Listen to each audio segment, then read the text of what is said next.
As for the Prime Minister, he'll announce more than $800 million in funding to help close the gap in remote Indigenous communities during a visit to Alice Springs today. A surprise visit it is. Matt Cunningham joins us live this morning. Matt, where's this money going to be spent?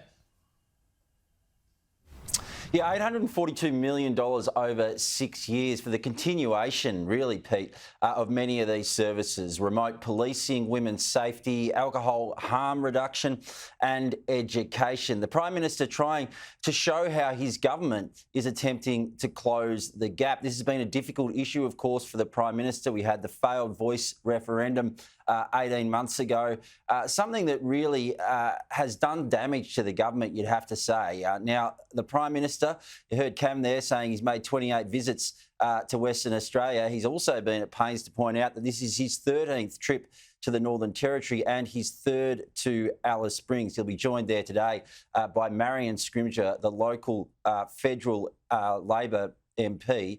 Finocchiaro, an interesting seat at this election that's coming up, Pete, held by Labor with a margin of less than 1%. You would have to suggest that it is a serious coalition target. The other seat in the Northern Territory, Solomon, which Labor holds with 8.4%. So on those numbers, you'd think that the coalition's best chance is to pick up Finocchiaro. I'm not sure about that. The Voice had an interesting impact at the NT election. It saw basically the Northern Territory divided by race. The urban areas voted no, and they voted for the Country Liberal Party. In remote areas, which basically takes in most of the seat of Finocchiaro, voters voted yes at the referendum, and they voted for Labor at the last Northern Territory election. So that'll be interesting to watch. As for this issue of closing the gap, we'll have a look at some of these statistics. These are the education statistics, the school attendance statistics in the Northern Territory.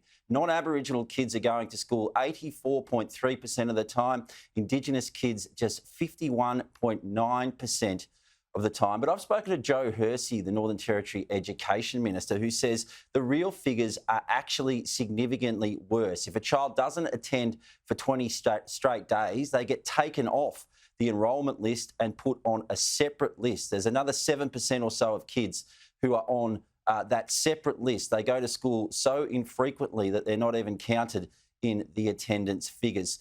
She's really trying to get kids back to school. The NT government has just brought in fines for parents who don't send their children to school. I had a chat to Joe Hersey. Here's some of what she... I understand it is a complex issue and sometimes there's, overcrowding in houses, and I'm not discounting all of that. But the main thing that parents need to understand is that they must get their child out of bed and to school, and kids need to understand that as well, because we are not going to be able to move forward and we are not going to be able to get better results in education and for them to be able to get a job if they do not attend. The Northern Territory Chief Minister, Finocchiaro, will join the Prime Minister in Alice Springs today. Of course, that town has been a hotspot, real issues of crime there over the past couple of years, Pete. I was there last week. A lot of locals saying things have improved, but will they have improved enough to return a Labor MP at the federal election? All right, Matt Cunningham with the latest from Darwin.